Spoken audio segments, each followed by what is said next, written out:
오늘은 상대의 기억에 아무리 시간이 지나도 잊혀지지 않는 흔적을 남기는 방법을 알려드리겠습니다. 헤어지고도 나를 잊지 못할 정도로요.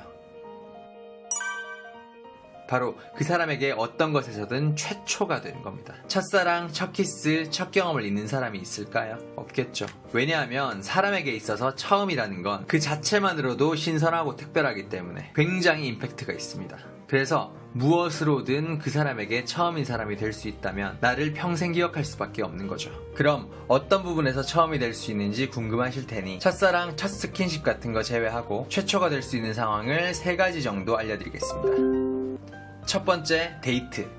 만약 상대가 아직 이성 경험이 적어서 나와 하는 게 처음 투성이라면 뭔가 처음이기 위해 특별한 걸 하지 않아도 강렬하게 기억됩니다. 하지만 상대가 경험이 많거나 해볼 만큼 해본 나이라 처음 해보는 데이트가 별로 없다면 일부러라도 상대가 해보지 못한 것을 찾아야 합니다. 큼직하게 해보지 않은 게 있다면 제일 좋고요. 아니면 사소한 디테일이라도 차별성을 둬야 합니다. 큼직한 건 보통 사람들은 별로 안 해봤을 법한 데이트 코스를 찾는 거죠. 예를 들어서 천문대에서 별을 본다든지 경마장에 가서 1,000원 단위만 걸고 밥 내기를 한다든지 의외로 안 해본 사람들이 많은 번지점프를 하러 간다든지 하면 좋을 거고요. 맨날 번화가 데이트만 했던 사람이라면 함께 봉사활동이나 페스티벌, 스포츠 관람을 간다든지 아니면 둘이 먹으러 다니다 찐 살을 같이 목표치를 정해서 빼본다든지 등 여러 가지를 시도해보시는 게 좋습니다.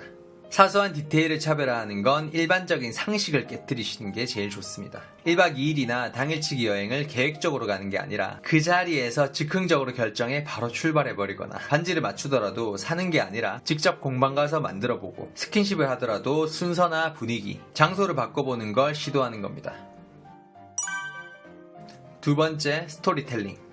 저는 개인적으로 비둘기가 날아다니는 걸 보면 숨을 멈춥니다. 이유는 중3 때 절친이 비둘기에 대해 해줬던 말 때문이죠. 비둘기가 날개짓 한 번 할 때마다 평방 1km에 세균이 쫙 퍼진대. 이게 사실은 아닐 겁니다. 그리고 비둘기 날개짓으로 퍼지는 세균보다 내 폰에 있는 세균이 더 많을 거라는 것도 알고요. 하지만 지금도 비둘기가 날면 그 친구가 떠오르면서 찝찝해지고 숨을 참는 겁니다. 이렇게 일상 속의 소재로 상대방이 미처 생각지도 못한 이야기를 해줬을 때 그 이야기를 떠올릴 때마다 나를 생각하게 되는 겁니다. 이왕이면 이야기의 소재가 평소에 눈에 자주 띄는 것일수록 좋겠죠? 알려지지 않은 되게 된 노래긴 한데 정재욱의 단 하나의 소원이라는 띵곡이 있습니다. 거기 처음 가사가 길을 걷다 신발끈이 풀리면 누군가가 나를 그리워한다는 뜻이라고 장난스레 내 발등을 헝클곤 하던 네 모습 생각나 였는데 저는 신발끈이 풀리면 이 노래부터 생각나고 이 노래를 맛깔나게 부르던 목사님 아들이었던 친구가 떠오릅니다. 연락 안 한 지 13년이나 지났는데도 말이죠. 반서가 잘 있니?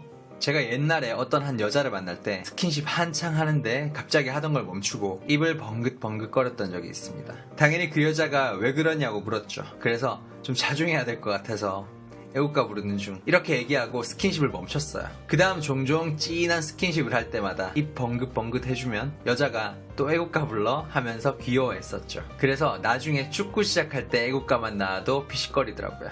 이런 특정 상황, 특정 사물에 대한 스토리텔링을 상대의 기억에 최초로 심어주시면 됩니다. 세 번째, 별명.